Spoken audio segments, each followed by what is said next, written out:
Welcome to the HelloPrenup podcast. Bienvenidos a HelloPrenup podcast. We're so happy to have you here today. Thank you very much for having us.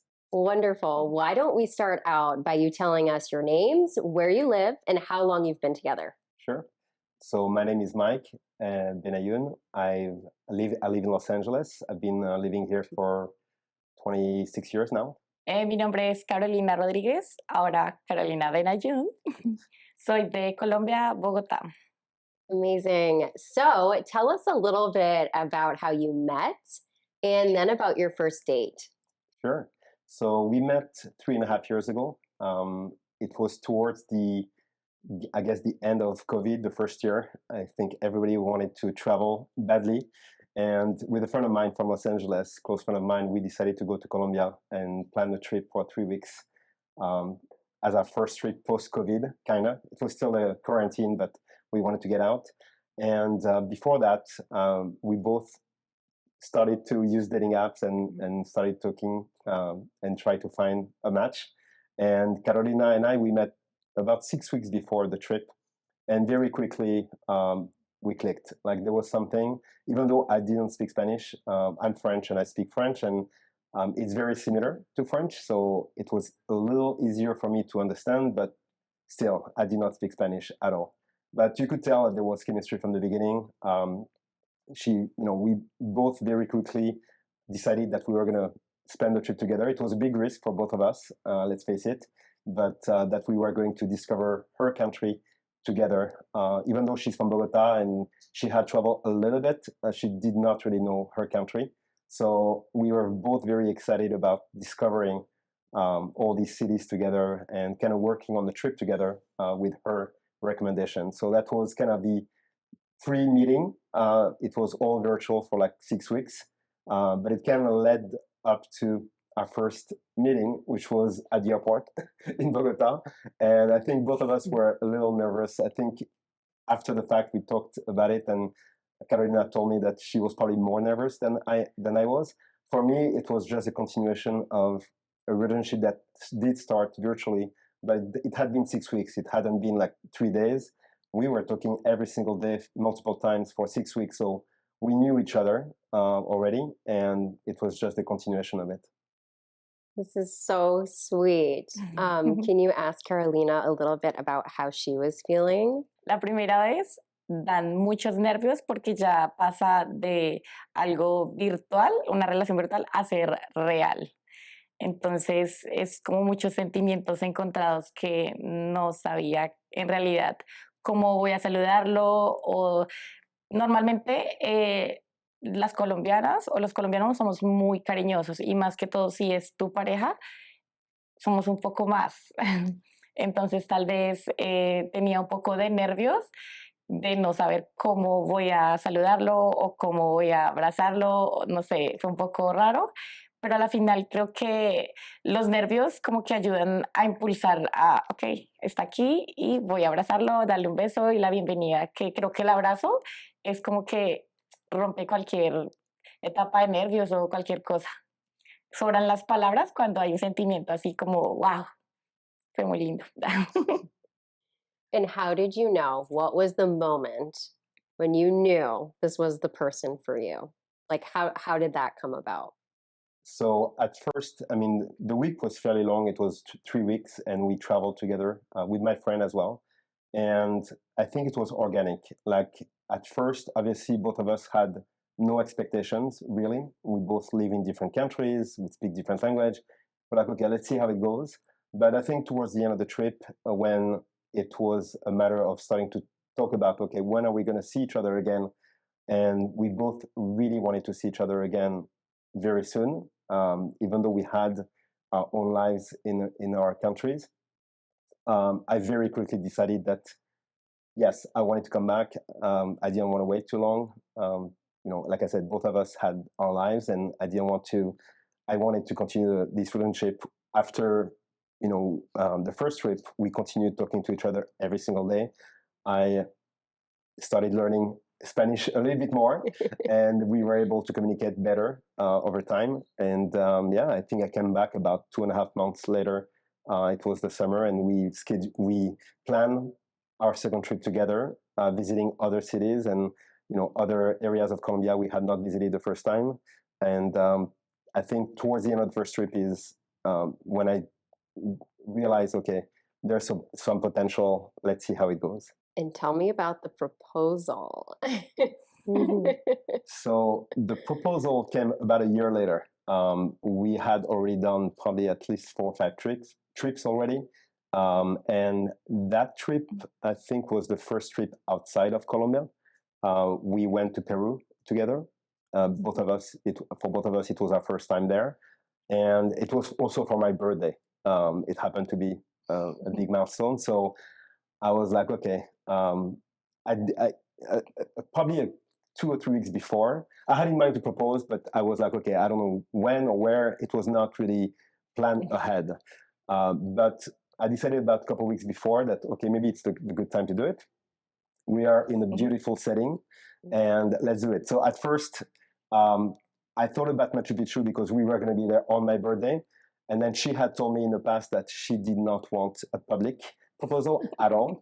So I'm like, that's going to be difficult if we are in Machu Picchu, one of the most visited places in the world. So I'm like, okay, a few days before, when we first arrived, actually, the second day after we arrived, we met in Lima. And I'm going to talk about the fact that Lima, like Los Angeles, is sea level. She lives in Bogota. She lives at 2,800 meters altitude. So she's used to the height, the altitude. I'm not. I live in Los Angeles. I'm from Paris. This is also sea level. So we start with Lima. The next day we go to Lake Titicaca. And the city is called Puno, and it sits at 3,800 meters altitude. You're supposed to take it slowly and work your way up. I did not follow that. So the next day is when I decided to propose around midday, and I was fine. Proposed. She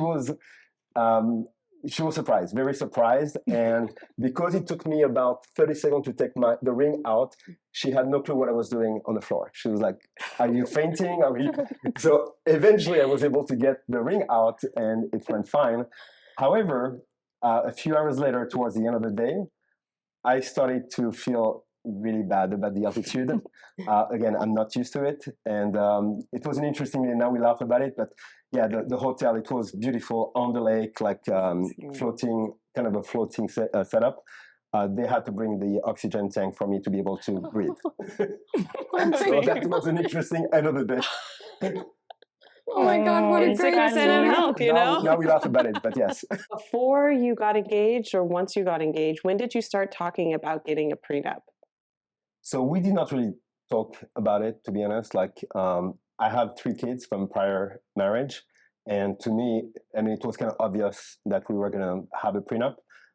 It came up probably a few months before on one of our trips, but again, we didn't really make a big deal out of it. We briefly talked about it. She asked questions. Oh, we're going to do a prenup. I'm like, yeah, we'll do a prenup. But we never really sat down and talked about it. And then when we came back from the wedding celebration in Colombia, and she came back with me on a fiancé visa, is when we started talking about, okay, now let's do it. It's a quick process. And yeah, I mean, it was totally fine. It was kind of normal. But obviously, for me, it was important to explain not just the prenup, but the whole setup and how I want to make sure that she's protected and she's doing fine, whatever happens. And question for Carolina: what did that prenup conversation or the concept of a prenup feel like for you? Are prenups something that are common in Colombia? Is it something you'd heard of before? Bueno, en Colombia normalmente las personas, son muy pocas las personas que se casan. Normalmente las parejas tienen hijos y se unen, que es unión libre sin matrimonio. Es como lo más común allá.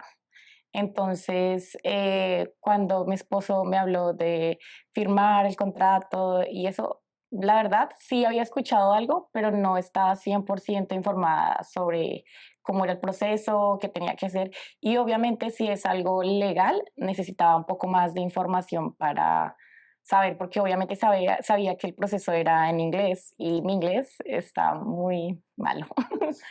Pero de hablarlo me pareció muy normal que él se preocupe por sus hijos, por sus cosas, entonces fue una conversación muy pasiva.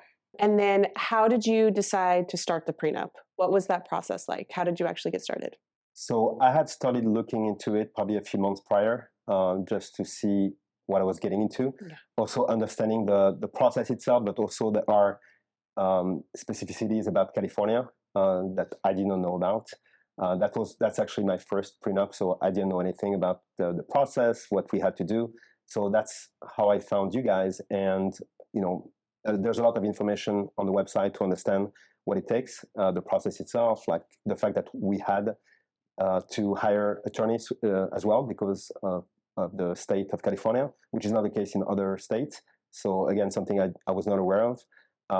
And at that point, I just had the information I needed a few months prior, and I only reinitiated the process when we came back from Colombia and we were about to actually get married officially. And what was your prenup process like given the immigration situation? Tell me a little bit about how you felt about the interplay between HelloPrenup and an immigration attorney and an attorney to represent you. Yeah. So the actual immigration status and the fact that, obviously we're getting married and we're adjusting our status, to me, it has no impact on the prenup itself. It's two parallel processes.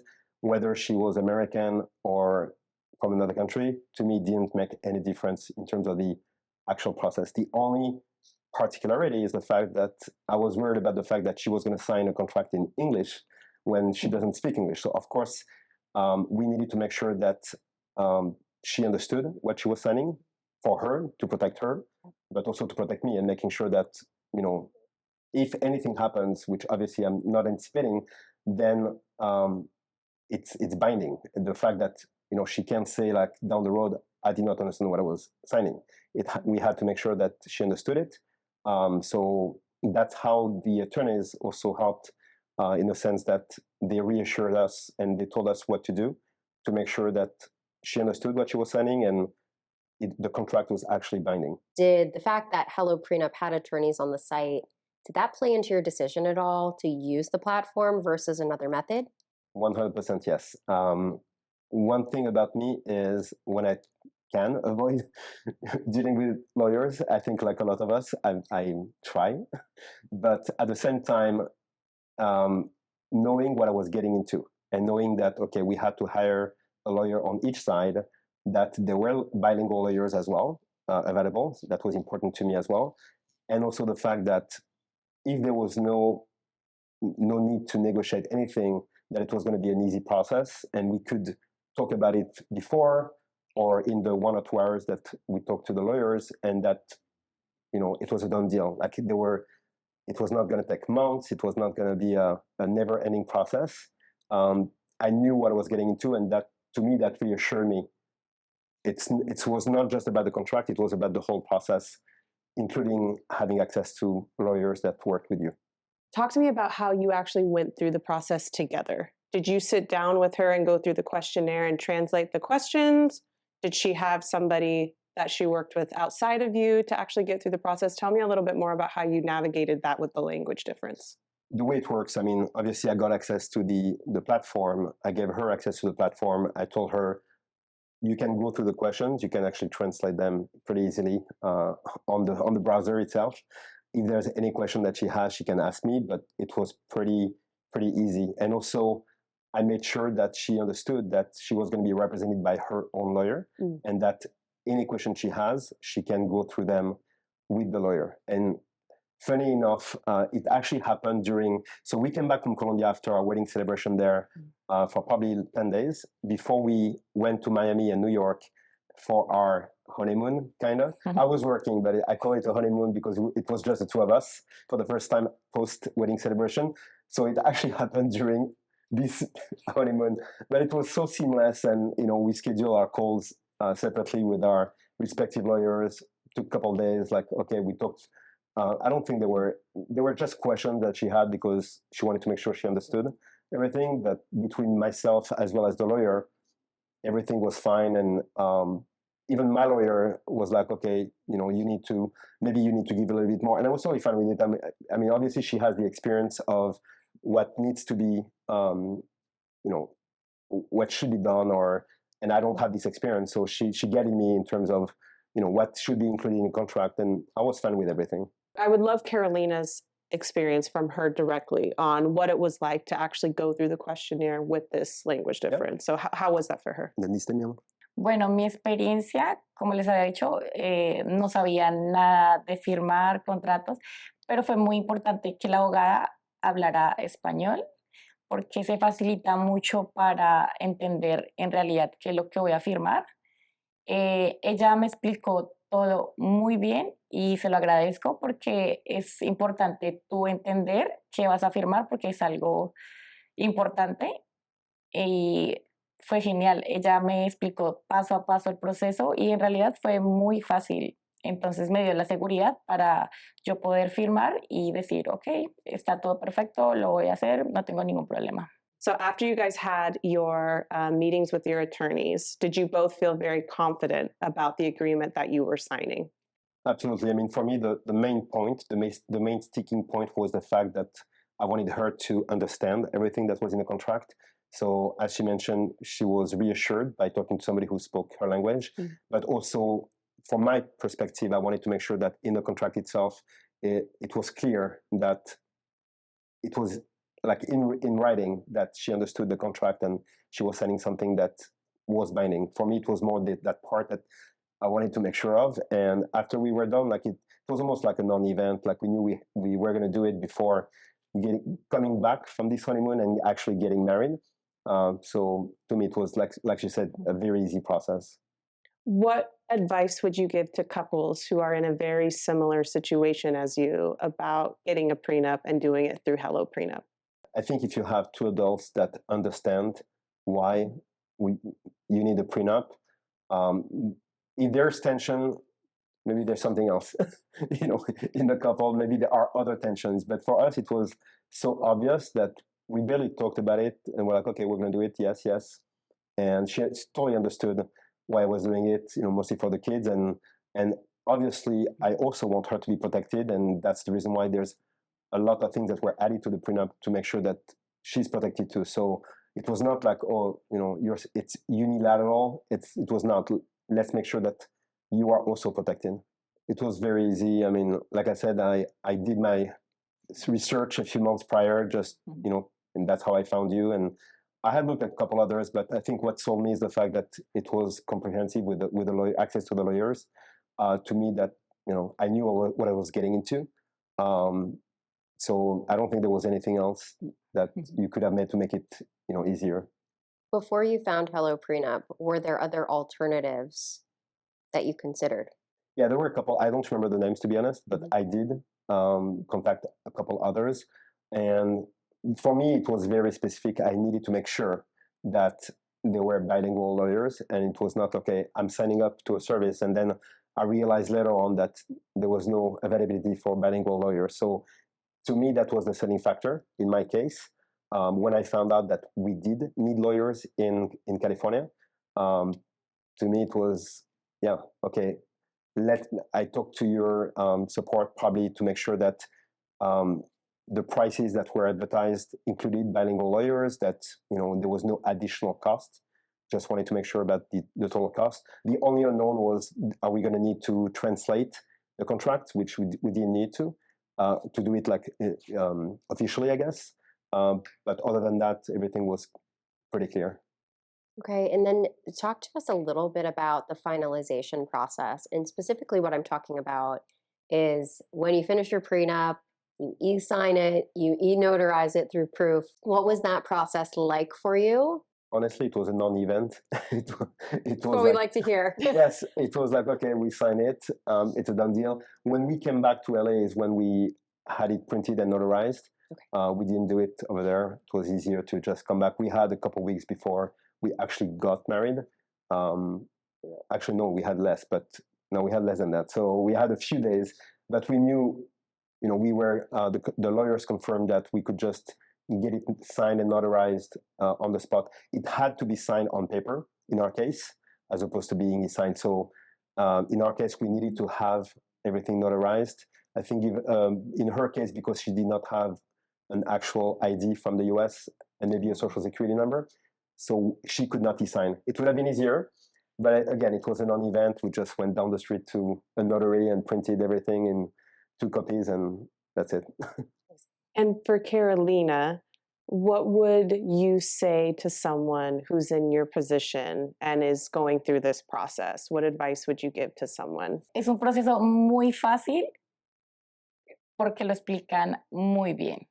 Si hay que hablarlo con la pareja, es por algo. Hay que pensar no solamente en el momento, sino también a futuro. No sabemos qué va a pasar en un futuro. Y es importante tener todo claro y la abogada está genial. Me gustó, así que pueden tomarlos con confianza.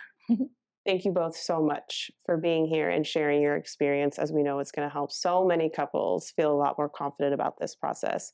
Is there anything else that you'd like to share to give couples some advice or, share final thoughts with them? I think, like I said, it's a non-event. It's really meant to protect both parties. And if there is love and understanding, and if you have 2 adults understanding what you're getting into, it should be a non-event. We asked Carolina and Mike to play the HelloPrenup couple questions game. Here were their responses. What was your favorite part of our wedding day? Mi parte favorita, compartir con mi familia y tus hijos, fue genial. I mean, my favorite part first is the fact that we were in your country and the fact that we got to celebrate with all of your family and your friends. And I got to have my kids and some of my friends and family also in Colombia to make them discover the country that I fell in love to as well. ¿Qué es lo que me gusta de ti? So what do you love most about me? The fact that you are extremely easy, simple, the fact that you get excited about a lot of things that I get excited about too, the fact that you love life. And I love the fact that we both want to enjoy life and love life together. Ay, qué lindo. A mí me gusta que eres muy apasionado, romántico, te encanta la vida, vivir y que eres feliz. Te amo. All right. So, what is your favorite thing that I do for you? ¿Cuál es la cosa favorita que hago para ti, por ti? Ay, cocinar. Perfecto. Me encanta. Soy francés. Sí, me encanta. La cosa favorita que tú haces, que estás feliz y estás disfrutando todo lo que hacemos, cocinar juntos, pero bailando o cantando, muchas cosas que hacemos juntos, obvio, viajando también. ¿Sí? What is your favorite thing about our relationship? ¿Cuál es la cosa favorita sobre nuestra relación? La cosa favorita es que a pesar de la distancia y de la lejanía con mi familia, siempre estamos felices y nos entendemos muy bien. Sí, para mí es lo mismo. Después de 3 años juntos en una relación a distancia, pudimos amarnos y seguir la relación, aunque la distancia, porque viajábamos juntos cada 2 meses, 3 meses y pudimos como seguir la relación aunque la distancia. Who's your celebrity crush? Hold pass. Ya sí sé cuál es. Es peligroso. No, ay, amor. Ella sabe, otra colombiana. La celebridad, el crush de mi esposo es Sofía Vergara. Sofía Vergara. Obviamente lo entiendo porque es colombiana, es muy guapa y anda enamorado. Lo siento. Y creo que conozco tu crush. Daddy Yankee? ¿Sí? Sí, obvio. What is the best compliment I've ever given you? Wow. No es solamente un complemento, son muchos, pero voy a ser un poco breve. La felicidad de poder estar tranquila, feliz, tener un apoyo en general. Eres genial.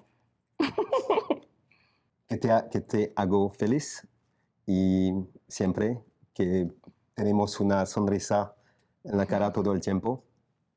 En cualquier cosa que hacemos, las cosas simples o las cosas más sofisticadas, estamos felices todo el tiempo. What is something I could do to make you feel more loved? Nada, creo que ya hiciste, creo que antes más de lo que esperaba. Estoy muy feliz y te amo demasiado, obvio. ¿Qué hago? Te bloqueas. No, para mí es que tú te sientes más cómoda y aceptada aquí en Los Ángeles. Obvio, me hacería más feliz porque quiero que tú te sientes bien en tu nuevo país y nueva ciudad, sin tu familia, pero espero que poco a poco con el inglés, trabajando, haciendo cosas, puedes estar más feliz y me hacería más feliz. ¿Sí? Me haría más feliz. Bueno, poco a poco. When did you know you wanted to marry me? Wow. La verdad, desde que terminamos el primer viaje que hicimos para conocernos, porque pues obviamente fue un proceso de ver si teníamos química real ya presencial. Y obviamente cuando nos dimos cuenta que es un poco raro y difícil estar el uno sin el otro. Y la decisión estuvo tomada, creo que desde el primer viaje. Sí.